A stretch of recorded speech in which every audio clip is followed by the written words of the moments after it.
Can you trade gold cards in Monopoly Go? That's what we will see in this video. But before we begin, make sure to subscribe to the channel and ring the bell to get notified whenever a new video is posted. With that said, let's get started. What we will do right now is we will get the answer from the app itself. So go ahead and open up Monopoly Go. Once you do that, click on the album option at the bottom right. After that, click on Cards Group or Set.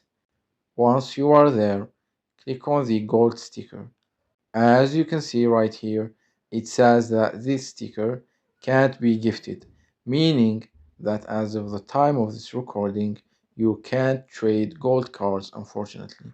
So that was it for this video. If you have any questions, please leave them in the comments down below. With that said, see you in the next one.